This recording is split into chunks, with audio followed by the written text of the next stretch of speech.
Ah, lovely routine. Yes, back to the routine. Alright, sucks. But anyway, yeah, making a video, as I often do. Alright, anyway, so I'm on the subject of communication. The whole point of this thing, the whole idea of being philosophers, is that, yeah, you don't have to wait 1,000 years for somebody to read the book or something like that. You need to get something done.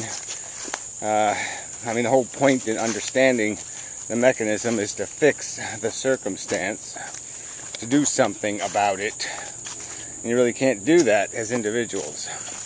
Those kind of fixes have to come from the human race. So we're down to this communication thing. How do you communicate with all these different people? So that's what it is. You know, it's just this idea that you got to get to them all. And they're all coming at it from really different, I don't know, themes, areas of jargon. You know, it's almost like the clique thing again. You got the jocks and the freaks and the nerds and the... So there's all kinds of social constructs that are built a lot like that.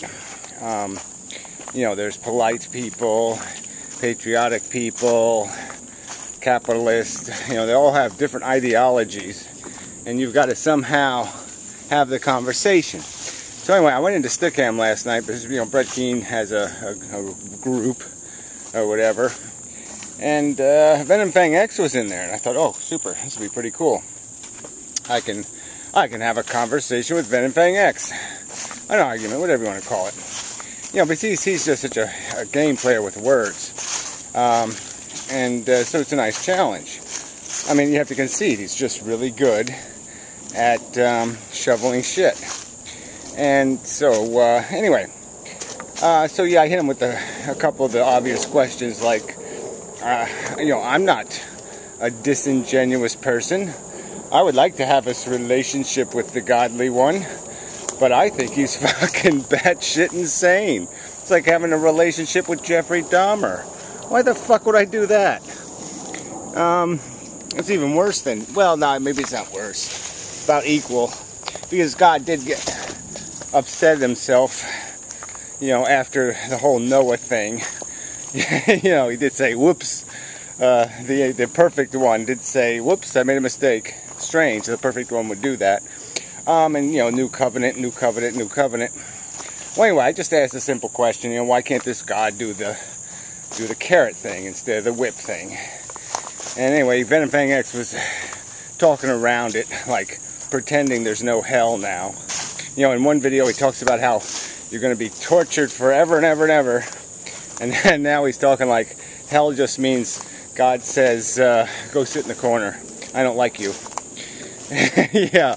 Oh, God's going to hurt my feelings for eternity. Oh.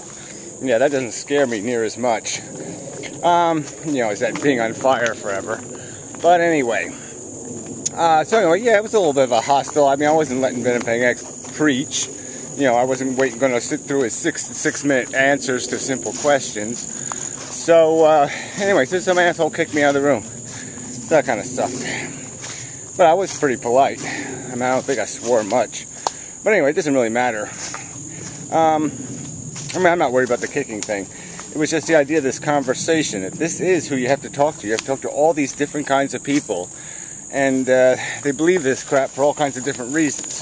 So I don't think Venom Fang X is sincere. I don't think he really believes this mumbo jumbo. He just thinks humans need it. That without it, they'll just be nasty bastards.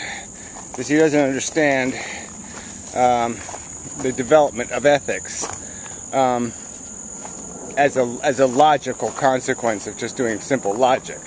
I'm conscious, that thing's conscious, I can't win if I suck its blood.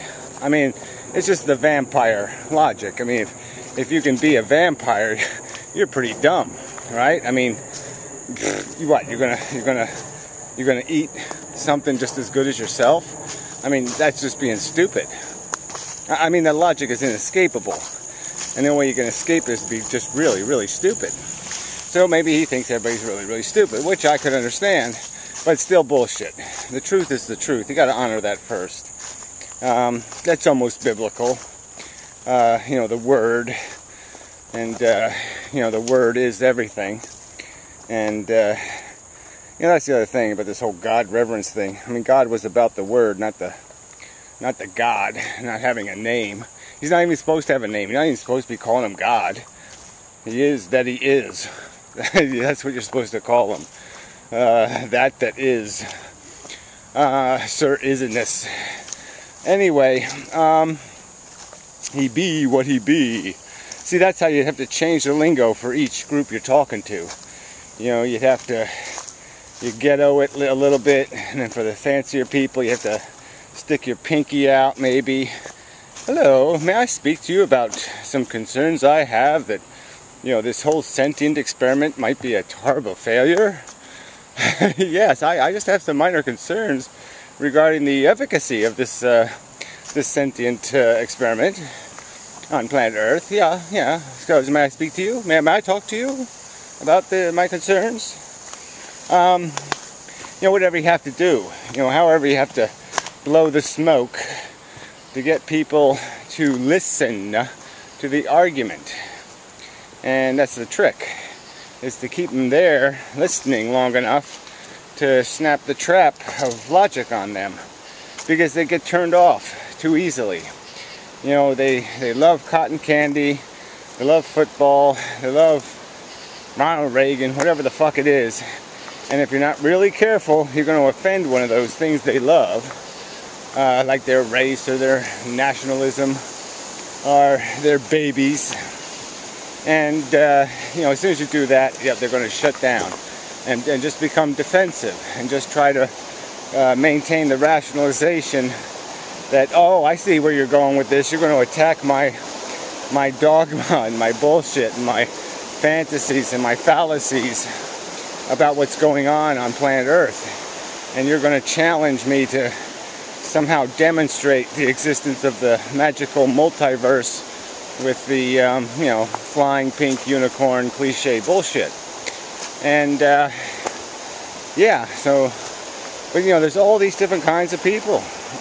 Just coming from so many different perspectives. Like the Matt, or the Professor Anton, or the wise ass monkey, or the gray text, or the right down the list. And they all have key concepts that they're really attached to. Like, this is what I understand. This is my definition of this thing we're in.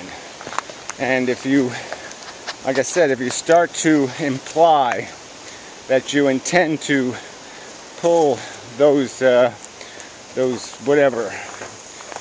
rugs of support out from under them, they'll get defensive.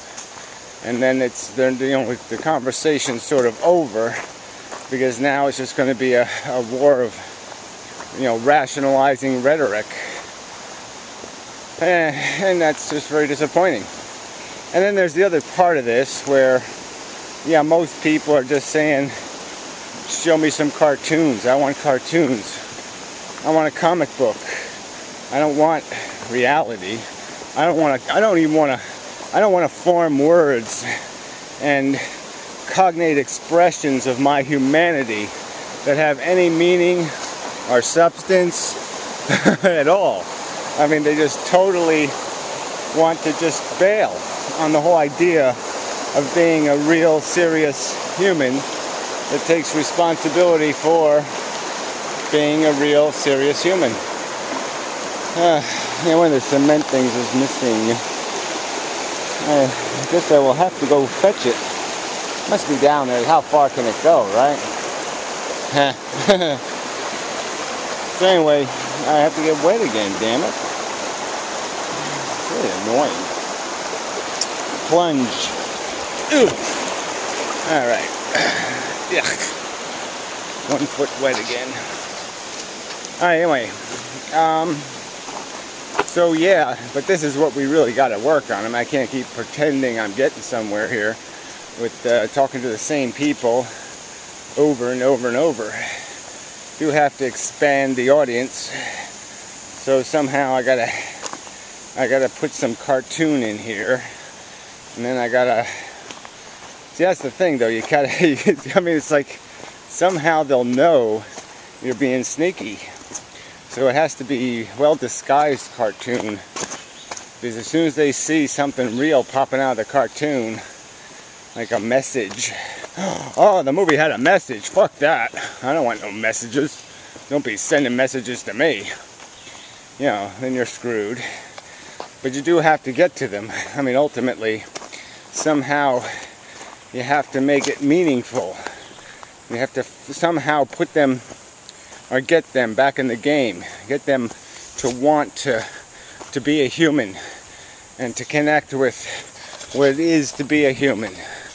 And we can only really do that through these expressions of sentences and metaphor. I mean, I guess we can do it through poetry and music, but it seems sort of the vague, long way around. I mean, it's a powerful tool, no doubt about it, and stories are definitely a good tool. But like I said, if you get too preachy, that'll turn them off, and it turns them off in ways that are just so negative. It's almost like the truther thing. I mean, you get enough of these wackos out there, you know, talking about 2012 and the Mayan calendar and, you know, 9/11, and then all of a sudden you can't trust anybody who's saying anything from sort of out there in the shadows, and then they all sound like truthers. So, you know, when the real deal shows up, some guy who's got real insider information, you know, we're all going to be deaf, because we've already labeled that kind of thing a truther. And I guess I've already been labeled some sort of, you know, angry misanthrope. I am messy. Some malcontent, some petty, bitter, little sad sack, some loser. And so, yeah, I just been classified and thrown in my category, and the button was pressed and the little machine went cha-ching, and that's it. Sorry, I'm spitting a little. I don't know. Yeah, nothing. Brain's not doing all the functions correctly lately. But anyway, yeah, so that's definitely something I got to work on. You got to do the magic bullet of iteration thing. Have a Brando moment somewhere.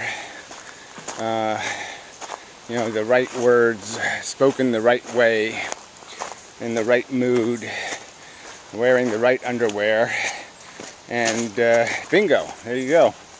It works. So, yeah, but we definitely got to start doing some viraling, or we got to do some mainstreaming, or we got to leach into these other areas, and it's really hard to do, like I said, because it's just, for me, just because my personality is so aggressive and raw and tired. Yeah, I guess that's the main thing. I'm just really tired. You know, I've been arguing with life in my whole life, and I'm tired of it.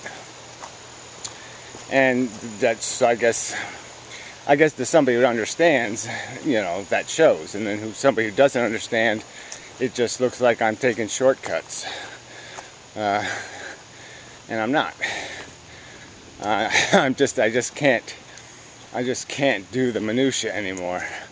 I can't do the platitudes and all the bullshit. I just want to get to it. You know, I just got no patience for, you know, decades of foreplay.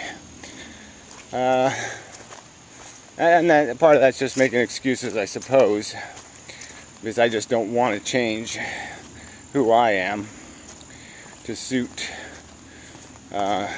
whatever the rules of conformity are.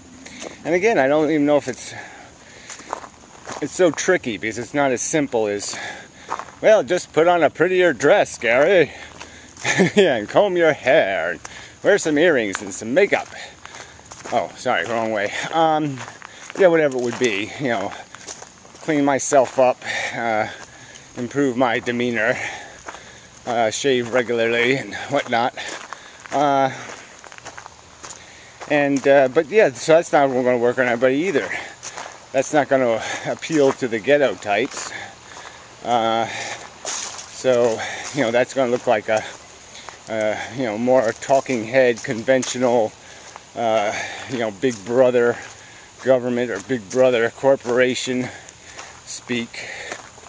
So I think it's more nuanced to find something that works on everybody. Some sort of, you know, penicillin kind of thing that only a few people can be allergic to, that most people can take. Yeah, so anyway, that's how I am thinking about it. I haven't figured out exactly the mode of attack. So I noticed that in Metamorph's book, Jim, you know, he's a very articulate, well-written book, and there are a few, you know, swear words in there, or, you know, rough talk, you know, testicle kind of talk, and it's very, very light doses, and you're almost like, well, maybe you shouldn't have bothered. I mean, that is more you, it's more honest, but it's like, yeah, you can just see some person who's, you know, oh, he's just one of these, he's just a druggie and a dirty mouth, you know, pig head, you know, because he said the word poo or shit. And damn, that's just so irritating that we have to keep tap dancing up to people. You know, we all got to do like some sort of, I don't know, what was that stupid puppet's name? Well, anyway, it doesn't matter. You know, some sort of Dick Van Dyke thing or something. You know, you know, Disney. We have to be like a Disney character. And yeah, just unappealing. And I certainly don't think I could do that spontaneously. I mean, you know, as I'm thinking and talking, I don't think I could put that much of a facade on my personality and still get away with it. I mean, still think. It's almost like speaking the wrong language and doing a walk and talk. I mean, there's some people that probably can do that kind of shit. I just, you know, yeah, yeah, I just don't got the brain for it. So anyway, yeah, that's probably enough of a video. But this is a problem. We do have to broaden the conversation. Do have to communicate with all kinds, no matter how irritating, because they're all psychologies that ultimately you got to find a way to get them to hear the argument. And I mean really listen to it, to hear it, to understand that no one intends them harm, no one intends them any offense, no one intends to take from them meaning and value. I mean, the intent is to be fair. The intent is to honor logic. These are good things, damn it. And it's got to be a priority. And so if logic demands that we be a little, we slow down. We stop and we say, wait a minute, there is some doubt here. There are some questions that have to be more explicitly answered. And we just can't keep pushing this thing, his cart, until we know what kind of road we're pushing it down. This is important, and we got to be careful. You know, welfares are at stake. And the last thing we want to do, I mean anybody, we all should agree, the last thing we want to do is do something called waste suffering. I mean, I shouldn't get any argument from that. We don't want to waste any suffering. And it seems the best way to do that is to figure out, is there a road and can we pass it? You can't show up at the, you can't get halfway down the bridge and then realize, it isn't going to support your weight. That's not going to work, and that's the way we're functioning, and that's the definition of waste, because you're going to have to, crash, burn, crawl back up, and do it all over again. And it doesn't seem we learned that lesson. Well, anyway, kind of a discouraging ending. But it's, lovely day. No hurricanes floating around. So, good enough. And such. And so forth. What the hell does he have the gas company here for?